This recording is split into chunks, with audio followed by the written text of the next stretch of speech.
Srikalahasti medical association ఆధ్వర్యంలో పట్టణంలో ఉన్న బాలికల వసతి గృహంలో మెడికల్ అసోసియేషన్ ద్వారా బాలికలకు దుప్పట్లు పంపిణీ చేశారు. అసోసియేషన్ అధ్యక్షులు బొమ్మన మధుసూదనరావు మీడియాతో మాట్లాడుతూ కాళహస్తి పట్టణంలో గల 5 నెలల నుంచి మెడికల్ అసోసియేషన్ విధులు నిర్వహిస్తూ ఎంతో మంది శ్రీకాళహస్తి నియోజకవర్గం గ్రామాల చుట్టుపక్కల నుంచి బాలికలు చదువుల కోసం హాస్టల్లో ఉండటం, ప్రభుత్వం అన్ని విధాలుగా హాస్టల్ విద్యార్థులకు సహాయం అందిస్తూ మా వంతు సహాయం మా మెడికల్ అసోసియేషన్ తరపున బాలికలకు దుప్పటి పంపిణీ చేస్తున్నాం. గత కరోనా టైంలో మా మెడికల్ అసోసియేషన్ కరోనా టాబ్లెట్ అయితే మాస్కులు గాని ఉచితంగా పంపిణీ చేశాం. రాబోయే రోజుల్లో మా మెడికల్ అసోసియేషన్ ముందుండి సేవా కార్యక్రమంలో పాల్గొంటామని అధ్యక్షులు మీడియాకు తెలిపారు.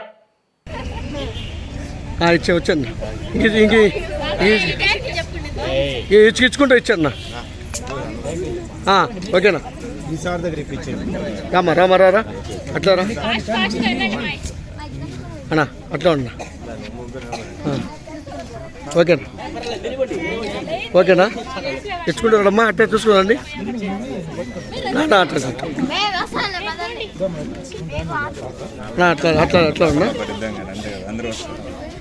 ఓకేనా ఓకేనా అంతే అంతే ఓకేనా ఓకే నేను తెచ్చుకుంటానమ్మా. నా ఒక్క నిమిషం ఓకేనా అట్లా ఉన్నా. తిరుపతి జిల్లా కెమిస్ట్ అండ్ డ్రగ్గిస్ట్ అసోసియేషన్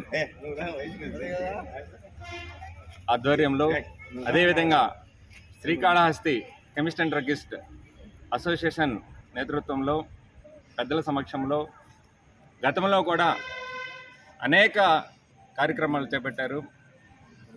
ఇంతకుముందు చెప్పినట్లుగా మెడికల్ క్యాంపులు కానివ్వండి, వరద బాధితులు కానివ్వండి, ఇలా అనేక కార్యక్రమాలు చేపట్టారు. దానిలో భాగంగా ధన్యవాదాలు. అలాగే ప్రెస్ సోదరులకి, ఇక్కడ సహకరించిన